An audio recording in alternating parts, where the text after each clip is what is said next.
At 3:30 a.m., the overseer's horn rips through the darkness. There's no alarm clock, just the promise of a lash for anyone still on the cabin floor.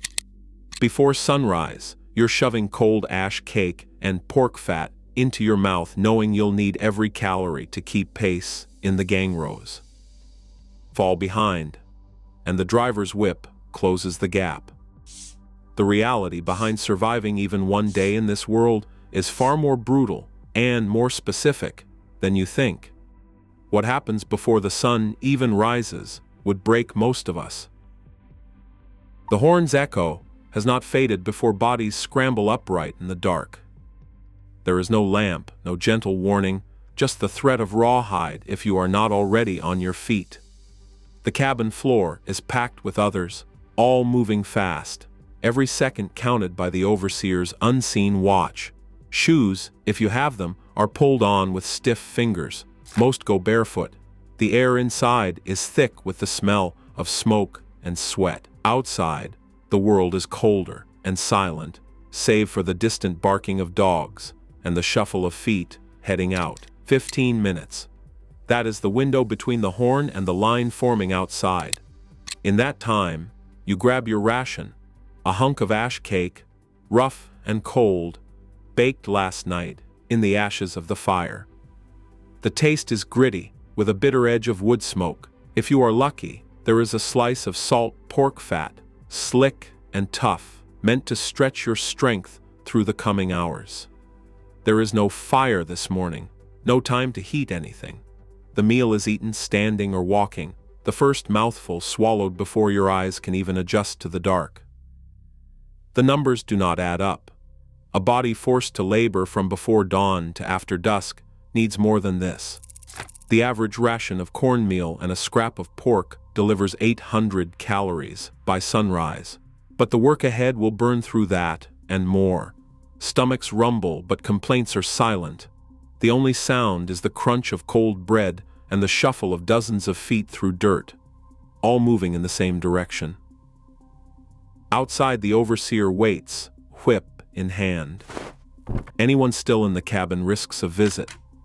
A single late riser can bring the lash down on everyone. It is not just punishment, it is a warning. Even the youngest children are up, faces blank with exhaustion. The line forms in the dark, each person clutching their meager breakfast, eyes fixed ahead. There is no time for talk, no time for comfort. The day has not yet begun, but already the body is in motion, the mind braced for the next command. The march toward the fields begins, every step measured, every moment shadowed by the threat of pain. In the fields, the line forms in darkness. There is no room for hesitation. Bodies arrange themselves into rows, each person assigned a place by age, strength, and expectation. The strongest, fastest worker stands at the very front. He is the pace setter, and every movement he makes ripples down the line, forcing everyone behind to match his speed. There is no reward for falling behind. The driver, another enslaved man chosen for his strength and loyalty, stalks the rear with a whip. His job is to close the gap. If the line bunches or slows, the driver's rawhide answers before words do. The overseer watches from a distance, but the driver is always close, eyes sharp, pace relentless. The gang system leaves no space for rest or slack. Unlike the task system, where a finished job might mean an early end, here the work is endless, measured by hours and pounds, not by completion. The field itself becomes a living metronome, every heartbeat set by the pace setter and enforced by the driver. The ground is wet, the air thick with the last of the night's moisture. Cotton plants stand waist-high, their leaves heavy with dew. Each step forward soaks the rough homespun shirt, known as Negro cloth, a fabric chosen for its cheapness, not comfort. Within minutes, the cold water soaks through, clinging to skin, turning every movement into friction. The cloth rubs underarms, ribs, and hips raw, the wetness grinding grit into the flesh. Before the sun has even risen, sores begin to form, small at first, and then opening wider with every hour of motion. The pain is sharp, then it dulls into a steady burn, but there is no time to stop or tend to it. Infection is a constant threat. The dew will dry when the sun climbs, but by then the damage is done. The chafing, the stinging, the slow bleed, these are the first injuries of the day, and nobody escapes them. Each row stretches ahead, silent and endless, the only sounds, the slap of wet leaves, the shuffle of feet, and the low, urgent commands of the driver. The gang moves as one body, but every person carries their own private hurt, pressed forward by a system built to break the weak and test the strong. Bodies fold at the waist and stay that way. Cotton picking demands a position closer to a hinge than a human posture. Bent double, arms reaching, legs braced, eyes scanning for every white tuft. The ground presses up, the sky presses down, and the spine becomes a line of fire. 14 hours like this, day after day. Blood pools in the face, pounding behind the eyes. The small of the back locks tight after the first hour, but there is no relief. Standing upright is forbidden. Even pausing to stretch draws attention. Idleness is a punishable offense. The overseer's gaze sweeps the row, and the driver's whip is never far. Keep moving or pay the price.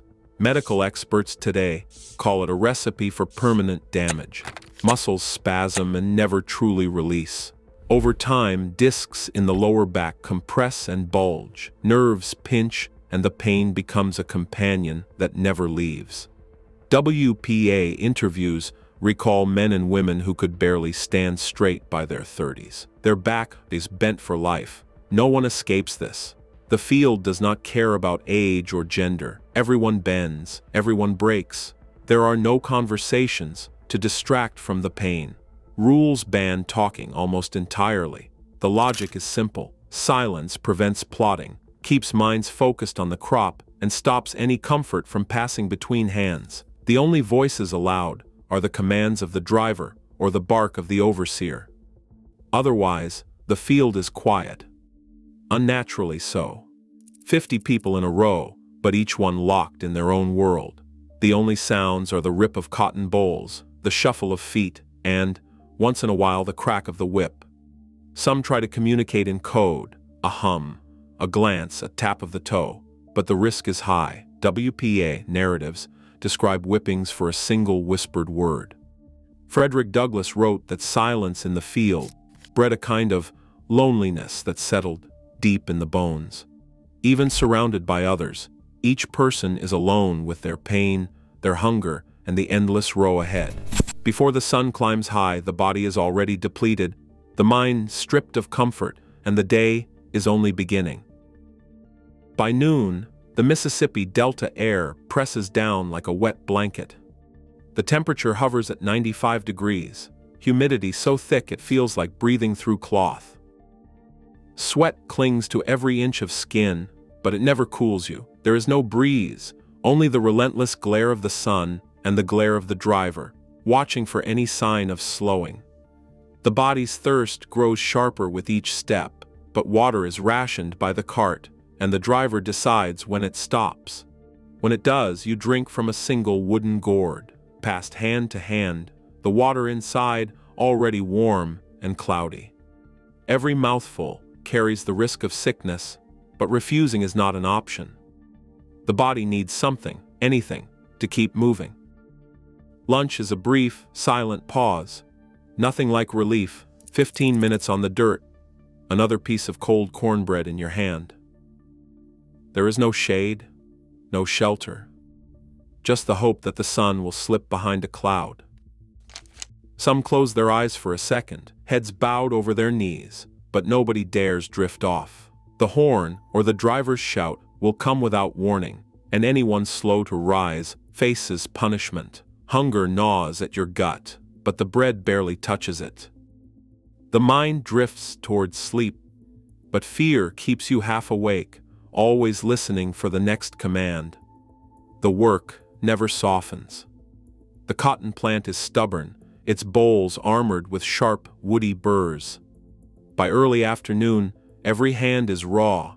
The burrs split cuticles and slice under fingernails, drawing blood that stains the white cotton. There are no gloves, bare hands are faster, and speed is survival. Each boll must be pinched and twisted free, leaving the leaves and stems behind. Trash in the sack means more work later, or worse, a ruined tally at weigh-in. Solomon Northup wrote that by the end of the day, his fingers were torn and bleeding, the pain constant, the skin split until the nerves burned with every touch.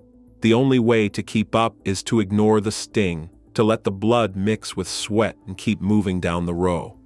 The sun only grows hotter as the day drags on. The air shimmers above the earth, and the rows of cotton stretch into a haze. Each hand is a record of the day's work, blistered, swollen, stained, red and brown. The sack at your side grows heavier, but the fields ahead never shrink. The heat, the thirst, the pain in your fingers, they become the background noise of survival, a test that never ends. The sack never gets lighter. Every handful of cotton, every ripped boll, adds another ounce to the canvas dragging behind. By late afternoon, the weight bears down, 50, 60, sometimes 80 pounds, pulling at your shoulder, digging the strap deep into skin already rubbed raw. The ground beneath is soft and uneven, turned over by weeks of picking. Each step sinks, the earth grabbing at your ankles, forcing you to fight for every foot forward.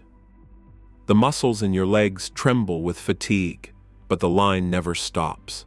If you slow, the driver's voice snaps you back to pace. There is no relief, just the knowledge that the sack must be filled, no matter how heavy it grows. As the sun dips, the world shifts into gray. Work does not end with daylight. Harvest means pushing into darkness, the rows lit only by the moon or the flicker of a torch. Exhaustion blurs your vision, and the shadows play tricks. Fingers fumble for cotton in the half-light, missing bowls that would have been easy to spot in the afternoon. Every mistake counts against you. Missed cotton means a lighter sack, and a lighter sack means trouble at the end of the line. The air cools, but the body stays hot, sweat trapped under the same rough shirt that started the day soaked with dew. Now it is sticky with salt and blood. The march ends at the gin house. Here, fear sharpens. The overseer stands by the scales, ledger open, eyes scanning each face. One by one, sacks are heaved onto the platform, canvas slapping down hard, dust rising in the lamplight. The numbers are called out, loud enough for everyone to hear. 200 pounds is the mark for a prime adult. Fall short, and the whip waits. Go over, and tomorrow's quota climbs. There is no winning. The weight you carried all day becomes evidence, proof of your worth, or grounds for punishment. The sack is emptied, but the dread remains. Behind you, the line grows tense. Each person listens for their number, knowing that even a strong day can turn against them. The system is designed to squeeze every ounce, every hour, until nothing is left but the memory of pain and the promise of another day, just like this one. The day's last command is not a release. Back at the cabins, there is no collapse into rest, only another list of demands. The body, already spent, must keep moving. Clothes torn by the day's labor need mending. Fingers, split and raw from cotton burrs, fumble with needle and thread by firelight or moonlight. Corn for tomorrow's ash cake must be ground by hand, stone against stone, a slow and aching process. If the garden patch outside has survived the heat and neglect, it needs tending too. Collards, beans, or sweet potatoes pulled from hard earth are the difference between surviving the winter and falling sick with scurvy. These chores are not optional. Each task is a debt owed to the master for the next day's labor, owed to family for the hope of another season. Inside the cabin, space is measured in inches. 10, sometimes 12 bodies share a single room, pressed together on pallets of straw or Spanish moss laid over dirt. The air is thick with the smell of sweat, wood smoke, and bodies that haven't seen clean water in days. There is little comfort, no mattress, no pillow, just the scratch of straw and the weight of exhaustion. The sound of coughing, restless children, and the quiet weeping of someone nursing wounds fills the darkness. Windows, if there are any, are nailed shut or blocked by rags to keep out the cold and the eyes of the overseer. There is no privacy, only the shared knowledge that sleep will be short and broken, 4 hours, maybe less, before the horn calls again. Sunday promises rest, but the illusion fades quickly. The fields sit empty, but the day is swallowed by chores that cannot be ignored. Clothes must be washed, gardens weeded, cabins swept, and food prepared for the week ahead. The body moves through these tasks on autopilot, muscles aching, mind heavy with dread.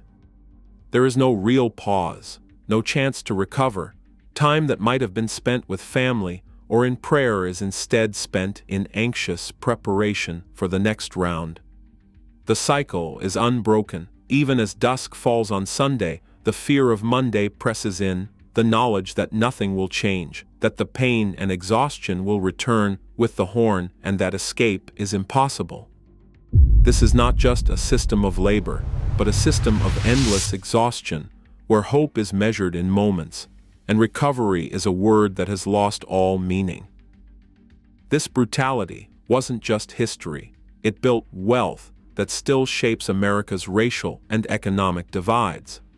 Nearly 1 in 10 black families today traces ancestry to the cotton fields of the Deep South. The legacy of forced labor persists in policy, inequality, and memory. Understanding this endurance isn't about guilt, it's about refusing comfort in silence. The system only ends when its shadow is named. Share your thoughts below.